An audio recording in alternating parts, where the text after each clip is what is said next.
There is a name the North Vietnamese army gave to a particular kind of soldier, operating in the jungles of Phuoc Tuy province in the late 1960s, and it had nothing to do with rank, unit patches, or nationality.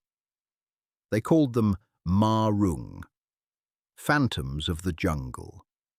It was not a name given lightly, and it was not given to an entire army. It was given to a small, specific group of long-range reconnaissance patrols who could apparently move through triple canopy jungle, live off almost nothing, and vanish before contact could ever be confirmed. Men the enemy learned to fear specifically because they so rarely got a clear look at them before it was too late. Inside that small group of phantoms, Australian and New Zealand soldiers were, for years at a time, functionally indistinguishable from each other. They wore the same uniform. They trained on the same patrol standards. They served in some of the most demanding special forces work of the entire war, inside the very same squadron.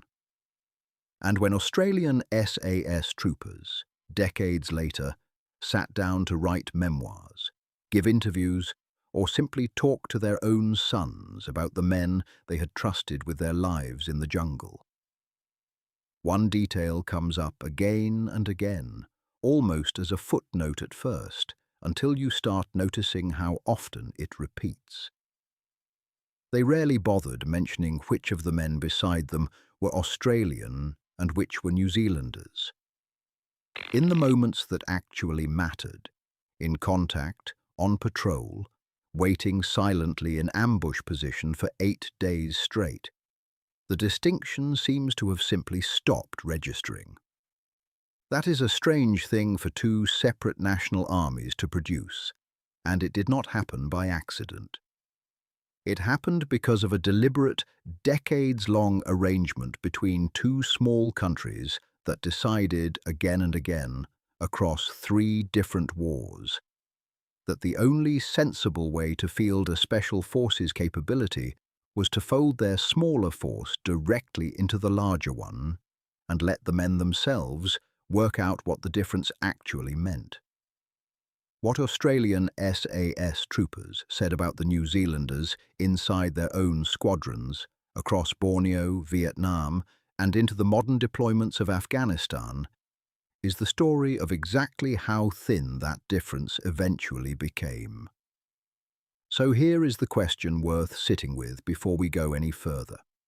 How does an army fold another country's soldiers directly into its own operational squadrons, not as allies fighting alongside each other, but as literal troop strength components of the same unit, and end up with a relationship strong enough that veterans on both sides still describe it?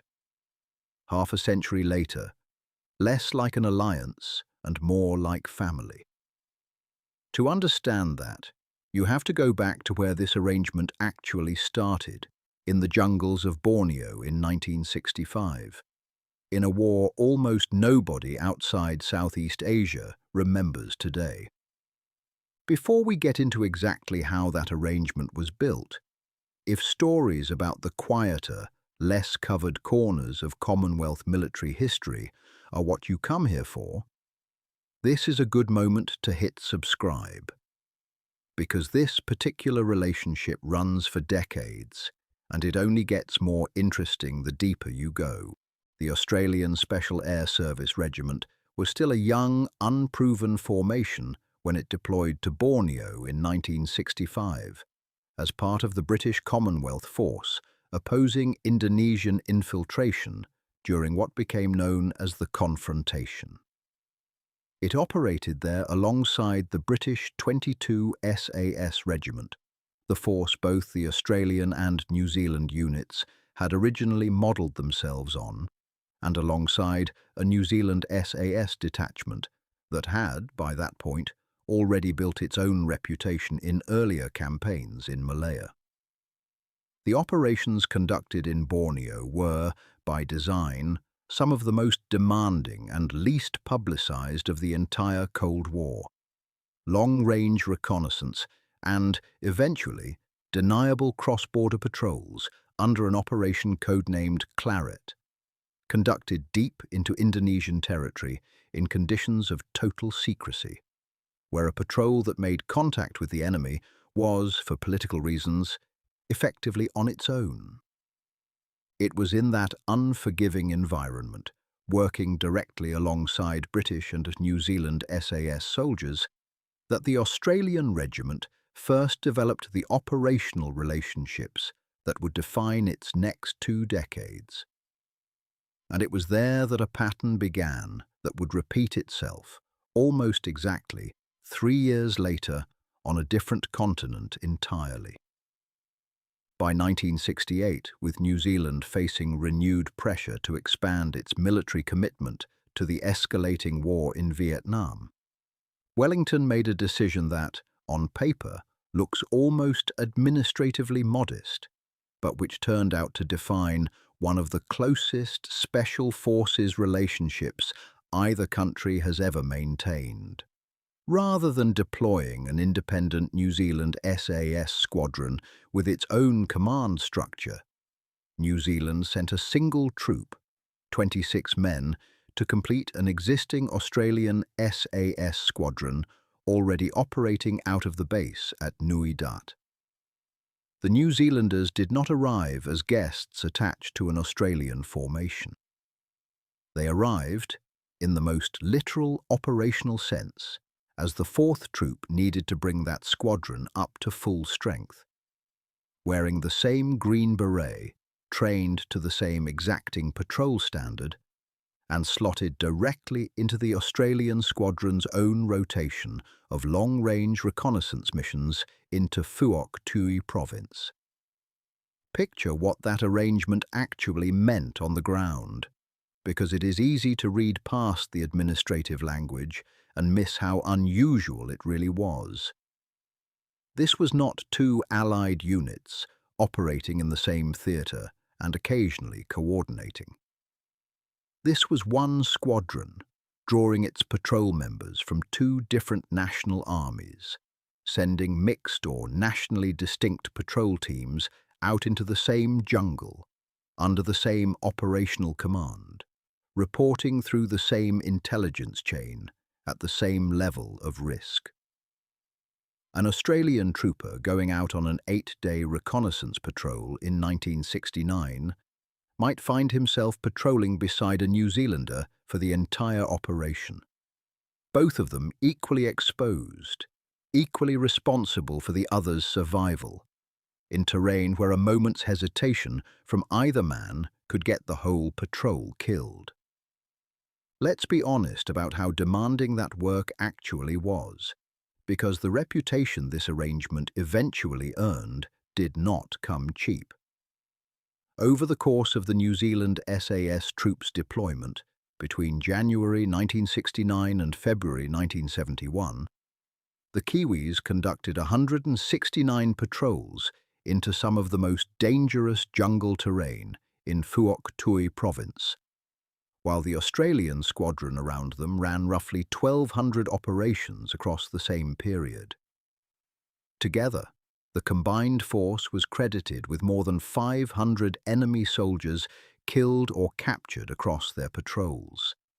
An extraordinary operational tempo for a unit built specifically around stealth and reconnaissance rather than direct engagement. And in exchange for that operational tempo, the losses on the New Zealand side were remarkably, almost improbably light. Across more than 2 years of continuous long-range jungle patrolling, only 2 New Zealand SAS troopers were killed in action. That combination, an enormous volume of high-risk patrol work and a strikingly low casualty rate, is exactly the kind of detail that gets an enemy's attention. And it did. It is where the nickname Ma Rung actually comes from, a designation the North Vietnamese and Viet Cong forces in the province applied not to the Australian SAS regiment specifically, and not to the New Zealand troops specifically, but to the combined squadron as a single, blended threat they had learned to fear without always being able to tell, from a glimpse in the jungle, which country's soldier they were actually looking at. Here is the detail that turns up again and again in Australian accounts of that period, the one that separates this relationship from a simple story of two friendly armies fighting well together. It was not the New Zealanders' fighting ability alone that Australian troopers kept returning to when they talked about their Kiwi counterparts. It was something closer to patience under extraordinary discomfort, an almost unnatural capacity to remain still, silent and controlled for days at a stretch, in conditions that pushed every man in the jungle toward exhaustion and mistake.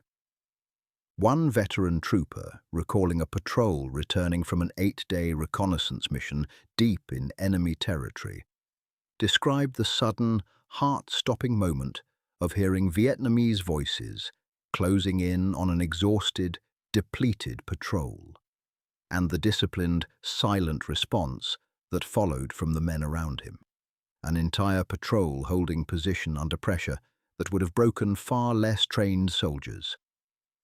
Accounts like that one, repeated across dozens of patrols over 2 years, built a specific kind of trust between Australian and New Zealand troopers that had very little to do with nationality and everything to do with a shared, brutally earned confidence that the man beside you, whichever flag he happened to salute, was not going to be the reason the patrol failed. That trust did not evaporate when the war ended. It became doctrine. Australian SAS veterans who served in Vietnam went on, in the years that followed, to shape the training and selection standards of their own regiment, carrying forward lessons learned directly from operating alongside the New Zealanders in Nui Dat. And in one of the more striking details to emerge from that period, the relationship ran in both directions with a permanence that outlasted the war itself. New Zealand SAS veterans of the Vietnam deployment continued, decades later, to return to the patrolling phase of NZAS SAS selection courses, specifically to test and evaluate new candidates, passing forward exactly the kind of jungle discipline that had first earned their troop its reputation inside an Australian squadron half a century earlier. The relationship built in the jungle did not stay in the jungle. It became part of how both countries trained the next generation of soldiers to survive in it. If a story like this, built from the actual operational record rather than the version everyone already half remembers, is what keeps you watching, subscribe now, because we are only at the halfway point, and the closest chapter of this relationship did not happen in the 1960s at all. It happened far more recently, in a war most of you watched unfold on the news in real time. There is a layer to this story worth being honest about, because it would be dishonest to present the entire arrangement as uncomplicated. Historians who have gone back through the New Zealand Army's own internal assessments of the Vietnam deployment have found a more complicated picture sitting underneath the battlefield reputation. Being folded directly into an Australian squadron, rather than deploying as an independent, nationally distinct New Zealand unit, meant the Kiwi troopers operated almost entirely under Australian command arrangements, doctrine, and patrol tasking, without the kind of independent operational identity a fully separate national squadron would have carried. Some New Zealand SAS veterans of the period later expressed real frustration with exactly that arrangement, feeling that the value and distinctiveness of their own contribution had been somewhat absorbed into the larger Australian effort, rather than standing recognisably on its own. That frustration is worth including here, not to undercut the trust built at the individual trooper level, which the record overwhelmingly supports, but because it tells you something honest about what integration this close actually costs a smaller partner.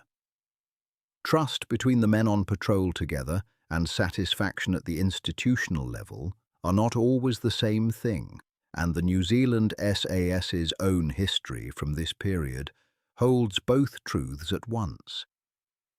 But the relationship did not end with Vietnam, and it did not stay frozen as a wartime memory either. It resurfaced in almost identical form in Afghanistan. When New Zealand deployed its SAS to Afghanistan following the September 2001 attacks, it did so, once again, in close and often directly integrated coordination with Australian Special Forces, operating within the same coalition Special Operations Task Force structure that brought together elite units from across the alliance.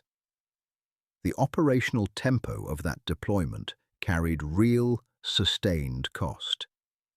New Zealand lost soldiers in Afghanistan across multiple SAS rotations, including members of the unit killed in direct combat operations against insurgent forces. Losses that fell on a special forces community small enough that every casualty registered deeply across the entire regiment.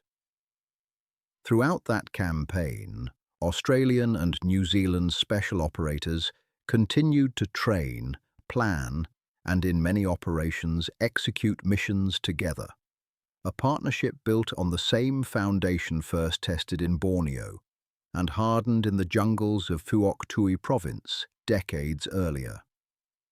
American Special Operations personnel who worked alongside both forces in this later period have, in their own accounts, consistently placed the two nations' special forces in the same rarefied category of trusted, capable partners.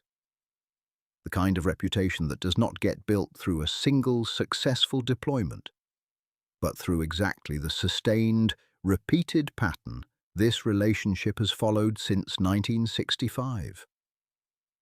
That repetition is the real answer to the question this story opened with. Why would one country's most elite soldiers, across 3 separate wars spanning more than half a century, keep choosing to describe the men from a neighboring country not as allies, not as attachments, but as barely distinguishable from their own? Because the arrangement was never actually built to produce two separate, cooperating forces working well together. From Borneo onward, it was built to produce one force, drawing its troopers from 2 flags, and the men who lived through that arrangement, patrol after patrol, decade after decade, kept discovering the same thing. Once you have spent 8 days in silence together in triple canopy jungle, once you have depended on the man beside you not to move, not to cough, not to break at the exact moment breaking would get you both killed, the passport in his pocket stops being the detail that matters. What Australian SAS troopers actually said about the New Zealanders in their squadrons across every era this relationship has survived comes down, in the end, to remarkably similar language regardless of which war produced it. Not admiration exactly, though admiration is certainly present in it. Something closer to simple, hard-earned certainty. That whoever was patrolling beside them in the dark, however his accent sounded or which side of the Tasman Sea he had grown up on, was going to hold the line exactly where it needed to be held. That kind of trust does not get handed out for free between 2 separate countries' military units. It has to be built, patrol by patrol, contact by contact, loss by loss, until an enemy in the jungle stops even bothering to ask which flag the phantom hunting them was actually flying. If this deeper, quieter history of 2 small countries' most elite soldiers is the kind of story you want more of, subscribe before you go. because this relationship is still active today, still being built patrol by patrol in places we may not even hear about until decades from now. And there is a great deal more of it still worth telling.